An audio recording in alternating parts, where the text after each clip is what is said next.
Question number 4, find two numbers. दो number आपने मालूम करने और वो नंबर कैसे होने चाहिए। whose sum is 68। उन दो नंबर्स का जो सम है वो 68 होना चाहिए एंड whose difference is 22, और उन नंबर्स का डिफरेंस 22 होना चाहिए। Let x and y be the required numbers।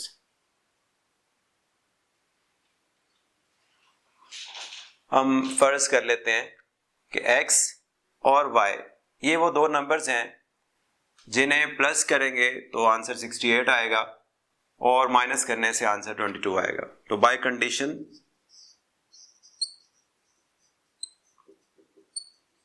Condition ये है कि इन दोनों को प्लस करें तो 68 आएगा और माइनस करने से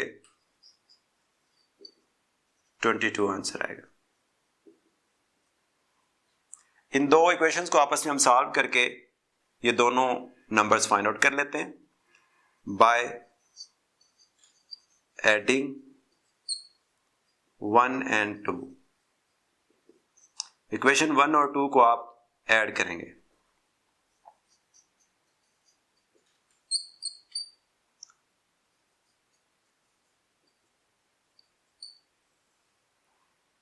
ये आपस में प्लस का y माइनस का y कैंसिल हो जाएंगे। x plus x 2x is equal to 8 plus 2 10, 6 plus 2 8 और 1 कैरी वाला 90।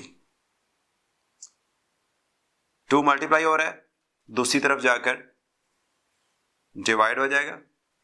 x is equal to 90/2। ये 2 आपने दूसरी तरफ डिवाइड कर दिया, x आपका 45 के इक्वल आ जाएगा।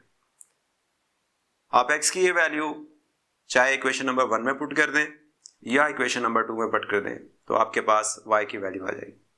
तो put x is equal to 45 in 1। हम इसमें पुट कर रहे हैं x की value 45 plus y is equal to 68। तो y इज इक्वल टू 68, 45 आप दूसरी तरफ माइनस कर देंगे 23।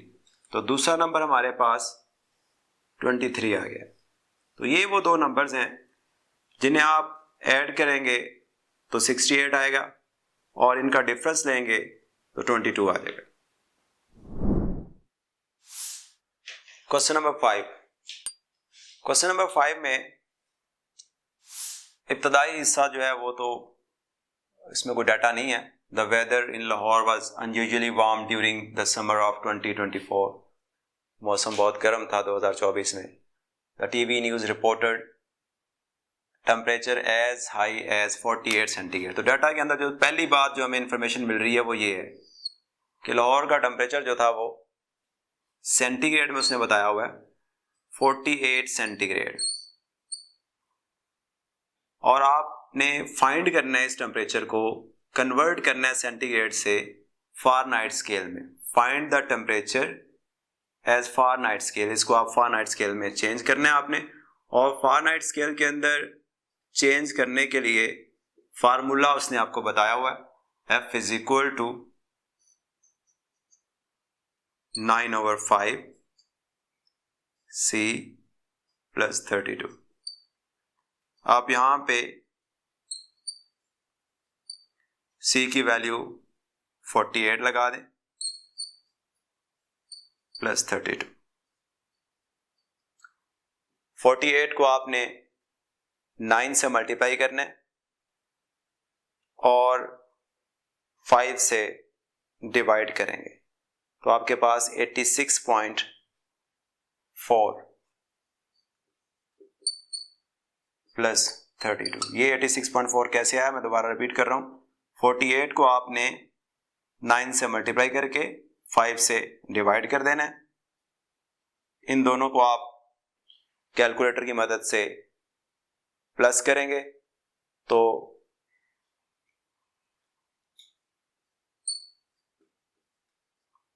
ये आपके पास सेंटीग्रेड से फ़ारेनहाइट स्केल के अंदर कन्वर्ट हो गया टेम्परेचर। क्वेश्चन नंबर 6,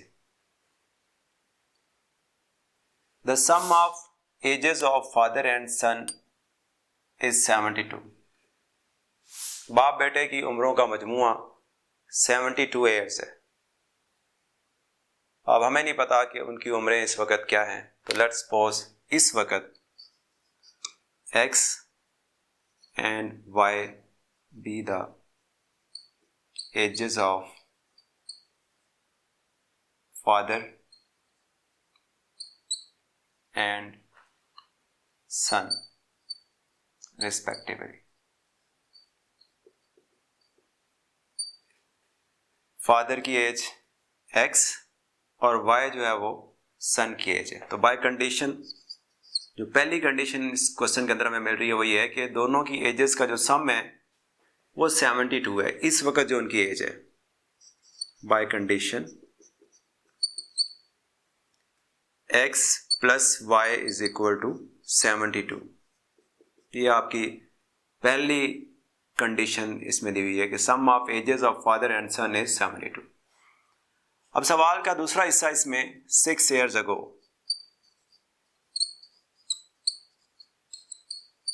6 साल कबल क्या सूरत हाल थी। फादर्स एज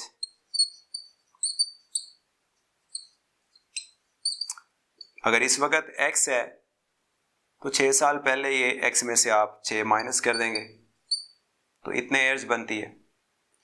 और सन्स एज बेटे की जो उम्र होगी 6 साल कबल जो इस वक्त एज है y उसमें से आप 6 माइनस कर देंगे तो ये 6 साल पहले की बाप बेटे की उम्रें आ जाएंगी। अब अगली कंडीशन क्या है कि 6 साल पहले क्या था। बाय कंडीशन फिर दोबारा इसने कंडीशन क्या लगाई हुई है कि 6 साल कबल 6 years ago फादर्स एज, जो फादर्स एज है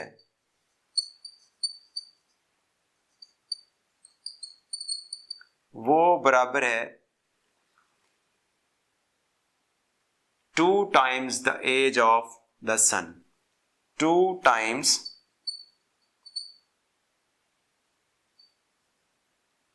as of sun.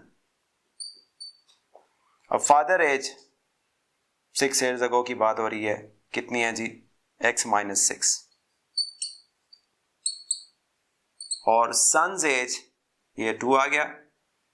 As of son 6 years ago जो है वो कितनी बन रही है y माइनस 6।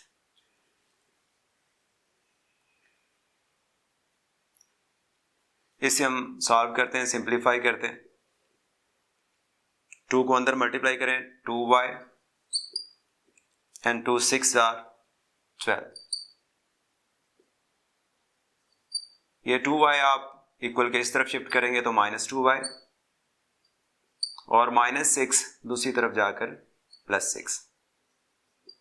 तो x माइनस 2y 12 में से 6 माइनस करेंगे माइनस का 6। ये आपके पास इक्वेशन नंबर 2 आ गई। अब आपने इन दो इक्वेशंस को साइमल्टेनियसली आपस में सॉल्व करना है और x और y की यानी बाप और बेटे की मौजूदा उम्र आपने कैलकुलेट कर लेनी। तो करते हैं जी, आप इक्वेशन 2 को इक्वेशन 1 में से सब्ट्रैक्ट करते हैं। सब्ट्रैक्टिंग 2 फ्रॉम 1 हमारे पास है x plus y is equal to 72 और इक्वेशन 2 हमारे पास है x minus 2y is equal to minus 6। चूंकि हम सब्ट्रैक्ट कर रहे हैं तो साइन चेंज कर देंगे।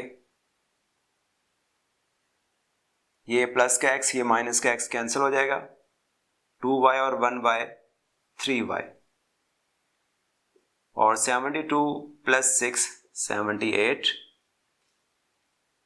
हमें y चाहिए, 3 दूसरी तरफ जाकर डिवाइड करेंगे तो हमारे पास y की वैल्यू 78 को 3 से डिवाइड करेंगे तो 26 आ जाती है। आप इस वैल्यू की मदद से x कैलकुलेट कर सकते हैं। Put y is equal to 26 in 1। इस इक्वेशन में आप x प्लस y की जगह पे आप लगा देंगे 26 इज इक्वल टू 72। हमें x की वैल्यू चाहिए तो 26 दूसरी तरफ जाकर माइनस हो जाएगा। तो 72 में से आप 26 माइनस करेंगे तो 46 आपके पास। तो यूं हमने फादर एज 46 ईयर्स और सन्स एज 26 ईयर्स। अगर आप इसमें 46 में से 6 माइनस करें तो 40 बन रहा है, और 26 में से 6 माइनस करें तो 20 बन रहा है, और 40 आपको पता है 20 का डबल होता है, ट्वाइस होता है। तो ये जो इसकी दूसरी कंडीशन है वो भी आप वेरीफाई कर सकते हैं कि 6 ईयर्स को फादर एज जो थी, जो 40 ईयर्स थी, सन की एज जो 20 थी उससे 2 टाइम थी। Question number 7, Meera bought a toy for rupees 1500। तो कॉस्ट प्राइस, कीमत खरीद, जिस कीमत पे खिलौने को खरीदा गया वो है rupees 1500 and sold for rupees 1520। Sale price, जिस कीमत पे उसको फरोख्त किया गया वो है रुपीज 1520। तो प्रॉफिट से मिरहा को कितना हासिल हुआ? सेल प्राइस में से कॉस्ट प्राइस को आप माइनस करेंगे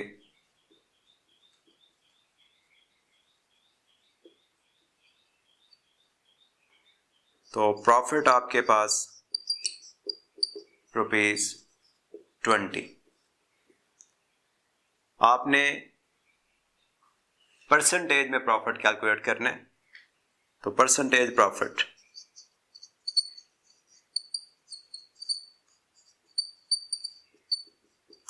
ये बराबर होता है प्रॉफिट ओवर कॉस्ट प्राइस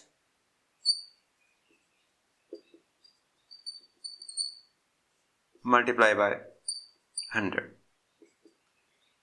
आप छोटी क्लासेस के अंदर ये प्रॉफिट एंड लॉस के क्वेश्चन सॉल्व करते हैं, तो वही कुछ है। प्रॉफिट आपके पास 20 और cost price rupees 1500 multiply by 100।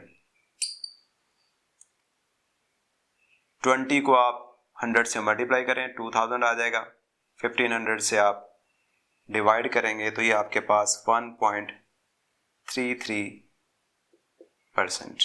तो 1.33% प्रॉफिट हुआ है इस टॉय को बेचने से। जी, question number 8, the annual income of Tayyab is ₹9,60,000। तो जो इनकम है टोटल साल की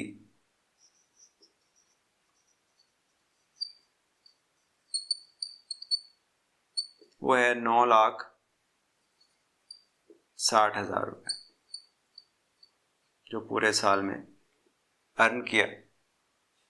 सारी की सारी अमाउंट पे टैक्स नहीं लगता।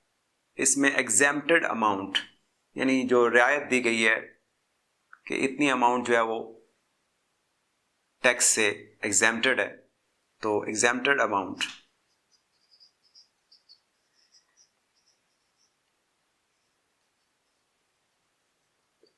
रुपीज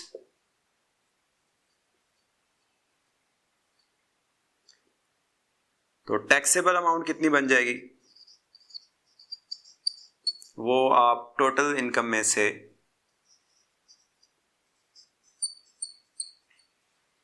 एग्जेम्प्टेड अमाउंट को माइनस कर देंगे। तो ये आपके पास 830,000 8,30,000 रुपये, ये आपकी टैक्सेबल इनकम है।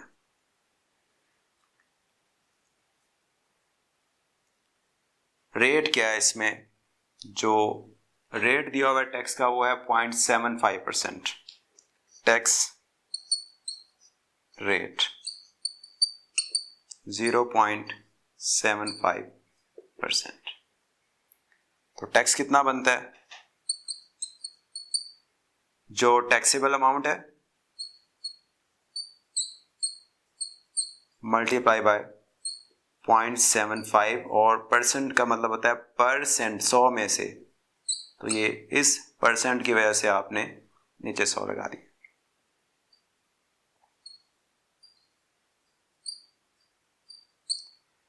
पॉइंट को खत्म करते हैं तो नीचे एक और 100 आ जाएगा, ये 100% की वजह से था, और ये 100 आपका इस पॉइंट को ख़त्म करने की वजह से है। या फिर आप सिंपली इसको आप 0.75 से मल्टीप्लाई करके 100 से डिवाइड कर दें, या फिर कैलकुलेशंस को मज़ीद थोड़ा सा सिंपल करने के लिए आप ये 2 ज़ीरोस इन 2 ज़ीरोस से कैंसिल होगी, और ये 2 ज़ीरोस इन 2 ज़ीरोस से कैंसिल हो जाएंगी। आप 75 को 83 से मल्टीप्लाई करेंगे तो ये आपके पास रुपीज़ इतना टैक्स बनता है इस अमाउंट के ऊपर।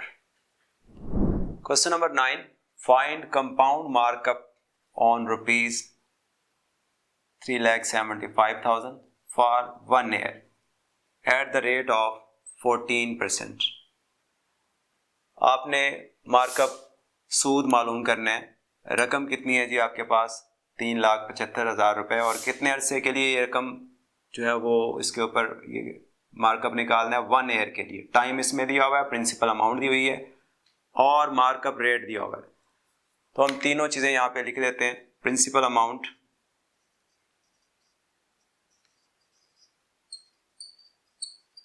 असल रकम जो है हमारी, चलो इसको हम सिंपल पी से लिख देते हैं, रुपीज़ 3,75,000। टाइम टी से रिप्रेजेंट कर लेते हैं इसे हम 1 ईयर, और markup rate, compound markup rate जो है वो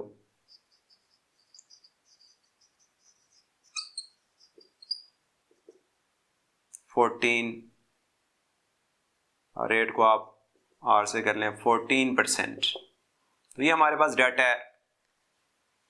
दोबारा फिर से इसको रिपीट कर लेते हैं कि अमाउंट आपके पास है 3,75,000, और इसका टाइम पीरियड जो है वो 1 साल के लिए, और परसेंटेज जो है मार्कअप की वो कितनी है 14%। तो कितना मार्कअप बनेगा ये आपने कैलकुलेट करना है।